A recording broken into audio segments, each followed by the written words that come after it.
¿qué tal? Muy buenas, bienvenidos. Hoy vamos a hablar de educación en este espacio que tenemos en Onda Mezquita 7 Televisión. Vamos a hablar de educación, pero sobre todo de comunicación e información en la etapa educacional. Y para ello contamos con una experta en la materia docente, además es profesora del Colegio Lauda, María Jesús Moreno. ¿Qué tal? Gracias por estar aquí. Hola. Además eres, si no tengo mal entendido, bueno, profesora de lengua y literatura, mis preferidas, todo se ha dicho de paso, y directora técnica también de primero y segundo, de primaria y de secundaria, mejor dicho, del propio Colegio Lauda, ¿no? Sí, efectivamente. Bueno, la comunicación es un tema que controlo, en este caso, no sé hasta qué nivel, pero primero habrá que definir qué es la comunicación y la importancia que tiene la comunicación y la información en edades educacionales, ¿no?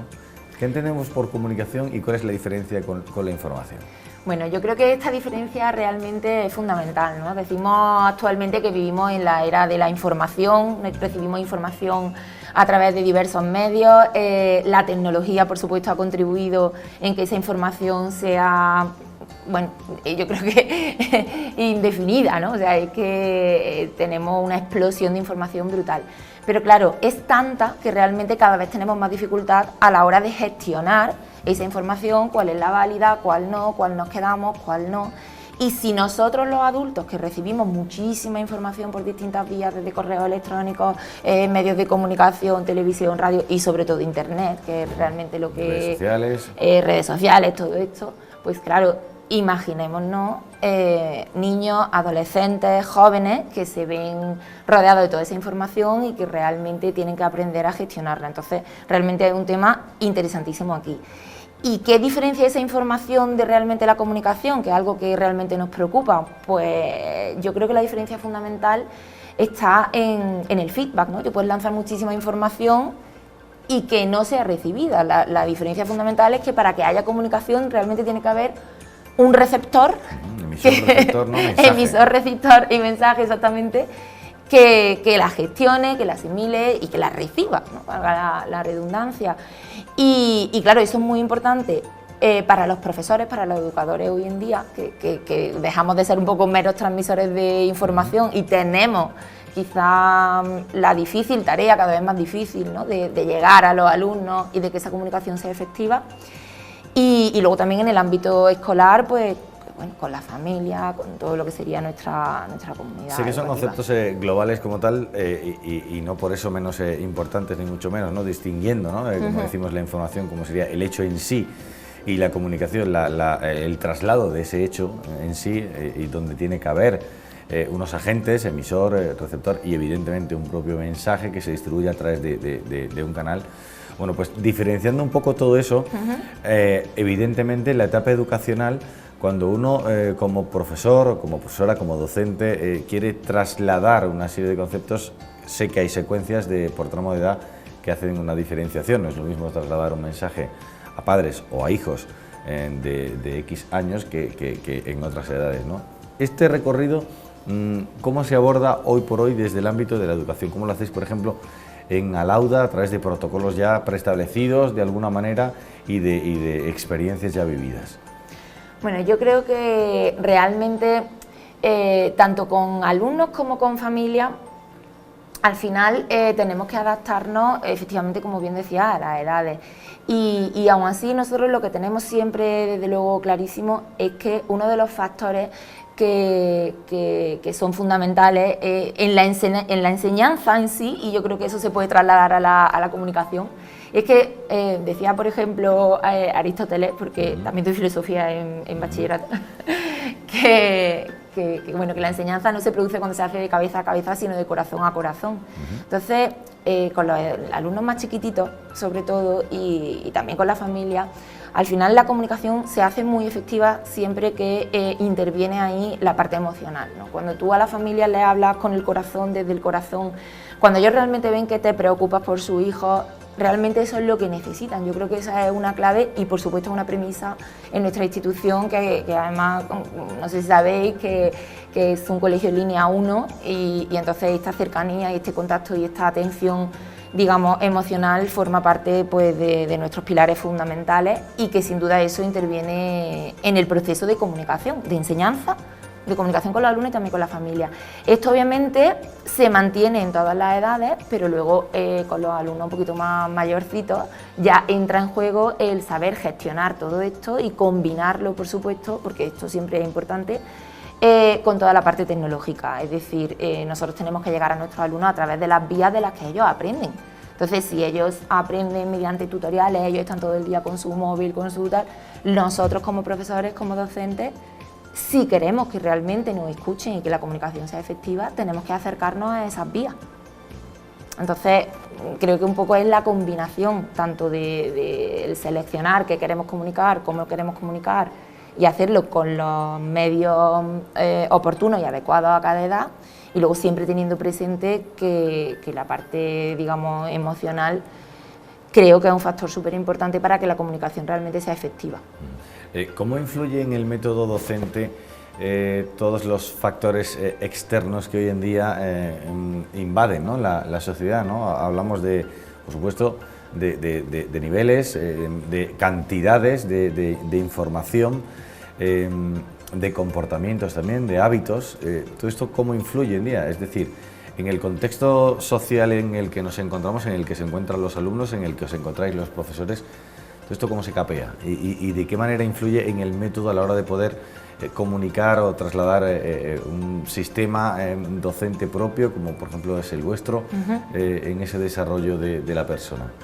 Bueno, la verdad es que, como bien dice, el exceso, podríamos decir, yo creo que sí, que realmente hay exceso de información que recibimos actualmente es muchísimo. Los alumnos, a través de la tecnología, como decimos, ¿no?, con sus dispositivos, con sus móviles, tienen acceso a muchísima información, hasta el punto de que pueden llegar a plantearse el decir, bueno, ¿y para qué voy a escuchar al profesor si realmente luego puedo consultar esa información que la tengo en YouTube, por ejemplo, o con un clic, ¿no?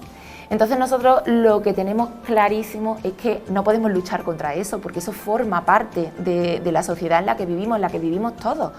Entonces lo que tenemos nosotros claro es que la tecnología tiene que ser nuestra aliada.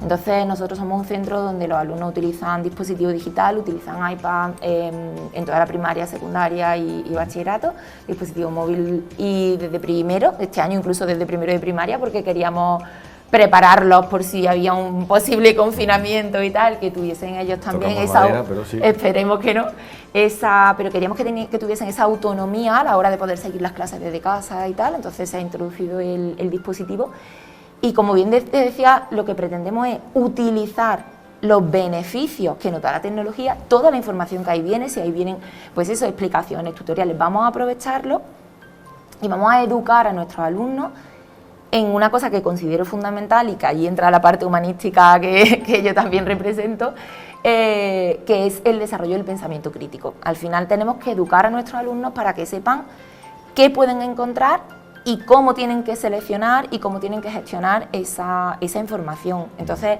el pensamiento crítico, como te decía antes también, incluso la filosofía en los mayores, que contribuye a desarrollar esa personalidad y ese pensamiento crítico que les va a permitir poder gestionar esa cantidad de información en la que viven. Entonces nosotros pretendemos educar a los alumnos en la responsabilidad, en el uso responsable de la tecnología. No digo que esto sea fácil, porque obviamente no lo es, pero realmente creo que es el objetivo, porque lo que no podemos hacer es luchar contra eso, porque vivimos en una sociedad, como decía, en la era de la información y de la comunicación.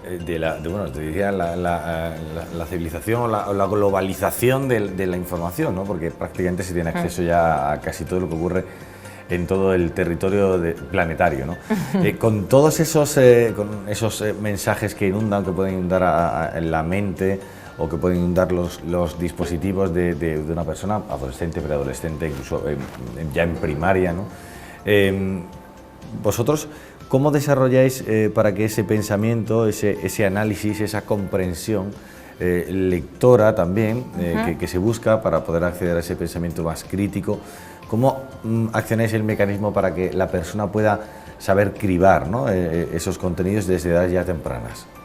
Bueno, como bien decía, esto es complicado, pero realmente nosotros apostamos, como te decía, no tenemos unos sistemas de restricción grandes, ¿no? No tenemos los dispositivos muy restringidos, y lo que trasladamos es desde nuestras tutorías, que bueno, la tutoría en el Colegio Lauda realmente es, yo diría, el área fundamental, es el pilar fundamental, ¿no? Los tutores que acompañan a los alumnos, porque es verdad que el papel del profesor, el rol del profesor va cambiando y esa tutoría es fundamental, y se guía un poco a los alumnos en cómo debe gestionarse esa información.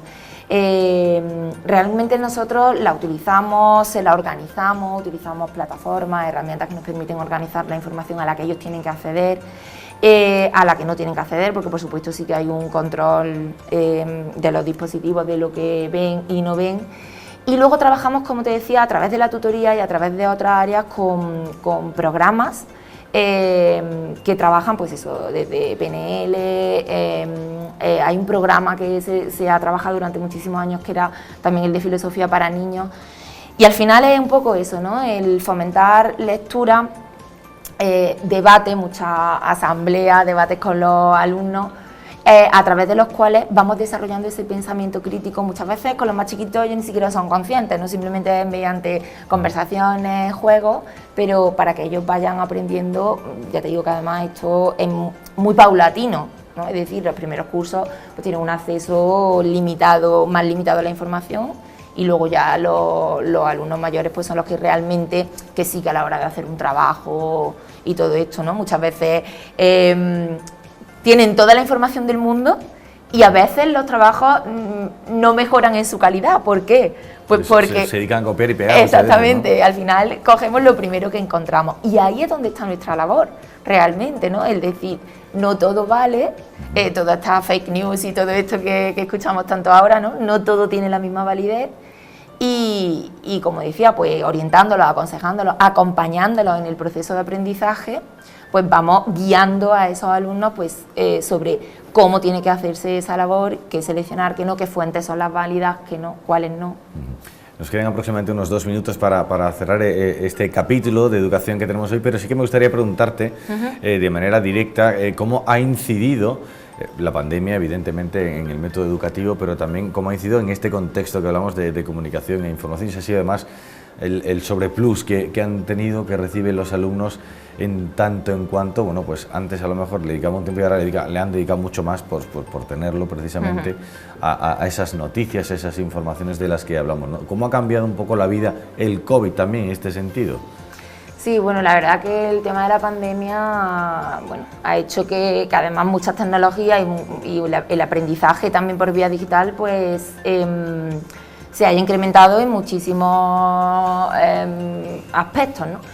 Para nosotros realmente no ha sido no nos ha roto los esquemas, porque formaba parte, toda esta educación de la que te hablo, formaba parte de nuestras dinámicas habituales, ¿no? Entonces, bueno, es verdad que se ha aumentado el proceso, que hemos buscado los profesores quizás muchas más herramientas que no sean solo de información, como decíamos al principio, sino que busquen el feedback del alumno, muchas actividades donde buscamos la respuesta del alumno. Utilizamos muchísimas aplicaciones, juegos donde el alumno tiene que intervenir para que realmente el alumno, cuando estaba conectado de su casa, no sea un agente pasivo, claro, y realmente desconecte o se ponga a hacer otra cosa. Entonces, siempre lo que hemos crecido, y ahí sí es verdad que ha habido un crecimiento muy grande por parte del profesorado, ha sido, yo creo, en eso, ¿no? El desarrollar dinámicas que permiten continuamente ese feedback tanto de los alumnos como de la familia, ¿no? Porque me parece también importante eso, ¿no? El que muchas veces